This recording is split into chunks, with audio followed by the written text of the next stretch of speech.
अगर सांप की खोपड़ी सनक जाए और सांप अपनी जिंदगी से परेशान होकर खुद को ही काट ले तो क्या होगा? तो चलिए जानते हैं इस वीडियो में कि अगर कोई जहरीला सांप खुद को ही काट ले तो क्या होगा।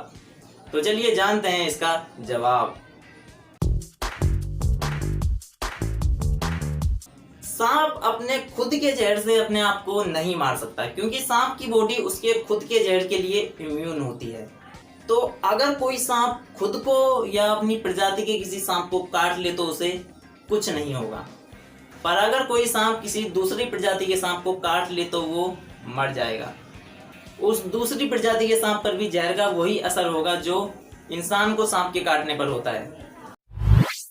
ज्यादातर सांप अपने खुद के या अपनी एक जैसी प्रजाति के सांपों के जहर से नहीं मरते, पर कुछ ऐसे भी सांप होते हैं जो अपने खुद के जहर से ही मर जाते हैं, और बहुत से ऐसे भी सांप होते हैं जो दूसरी प्रजाति के सांपों के जहर से भी नहीं मरते, जैसे किंग कोबरा।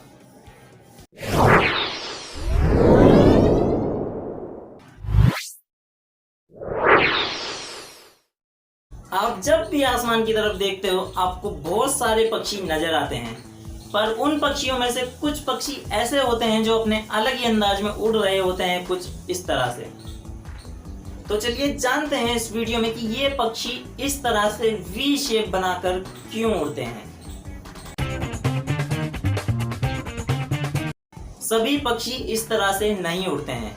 इस तरह से सिर्फ वो पक्षी उड़ते हैं जो बहुत ज्यादा लंबी दूरी तय करते हैं।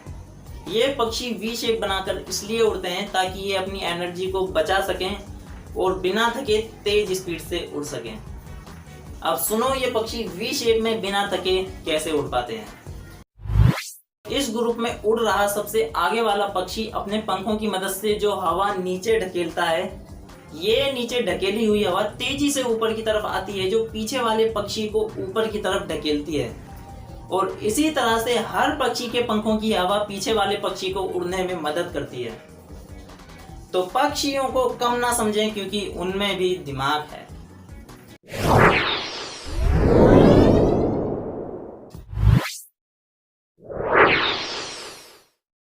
इस वीडियो में आप जानने वाले हो कि बारिश पड़ने के बाद मिट्टी से एकदम ताजा और एकदम बढ़िया खुशबू क्यों आती है।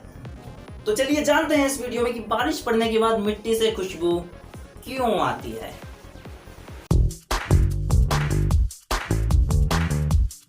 बारिश पड़ने के बाद मिट्टी से खुशबू इन 3 वजहों से आती है। पहली चीज, मिट्टी में सूख चुके पौधों का लिक्विड। दूसरी चीज, मिट्टी में पाए जाने वाला एक्टिनोमाइसिस नाम का बैक्टीरिया। और तीसरी चीज, एटमॉस्फेयर में पाई जाने वाली ओजोन गैस। जब बारिश की बूंदें जमीन पर गिरना शुरू होती हैं, तब सूखे हुए पौधों वाला लिक्विड और एक्टिनोमाइसिस नाम का बैक्टीरिया जमीन में फैल जाते हैं, और बारिश की बूंदों के साथ ओजोन गैस इन सूखे हुए पौधों के लिक्विड और बैक्टीरिया के साथ मिल जाती है। तब एक खास तरह की खुशबू बननी शुरू हो जाती है, और हवा के साथ ये खुशबू सब जगह फैल जाती है। पहली बारिश में ये स्मेल सबसे ज्यादा आती है, पर बार बार बारिश पड़ने की वजह से ये खुशबू धीरे धीरे आनी बंद हो जाती है।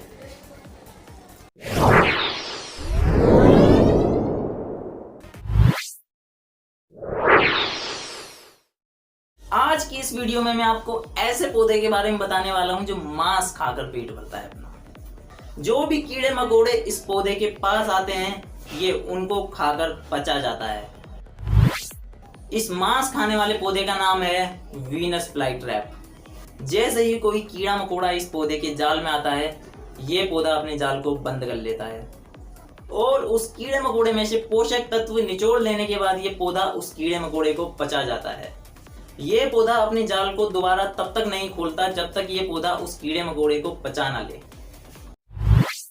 ये पौधे ज्यादा से ज्यादा 6-7 इंच जितने बड़े होते हैं, और इसका जाल ज्यादा से ज्यादा 1-1.5 इंच जितना बड़ा होता है। ये पौधे सिर्फ छोटे मोटे कीड़े मकोड़ों को ही खा सकते हैं। इंसानों को इन पौधों से कोई खतरा नहीं है, और तो और आप इन पौधों को खरीदकर अपने घर पर भी लगा सकते हो। सिर्फ ये पौधा ही नहीं, बल्कि और भी ऐसे बहुत सारे पौधे हैं जो कीड़े मकोड़े खाकर पेट भरते हैं अपना।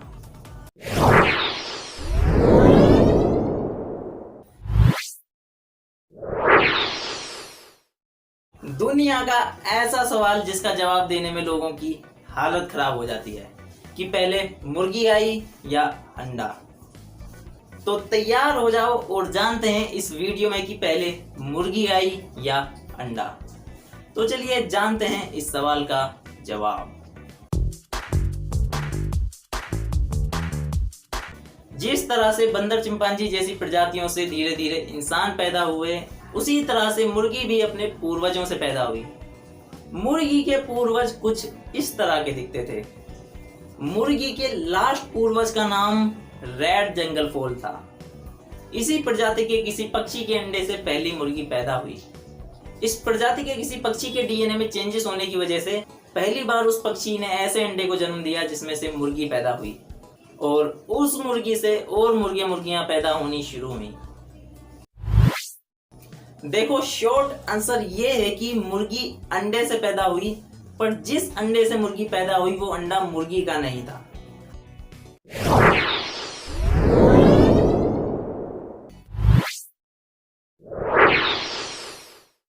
अगर आपके मुंह में बहुत सारे बाल चले जाएं और आप उन बालों को गलती से खा लो तो क्या होगा? तो चलिए जानते हैं इस वीडियो में कि अगर कोई इंसान गलती से बहुत ज्यादा बाल खा ले तो क्या होगा।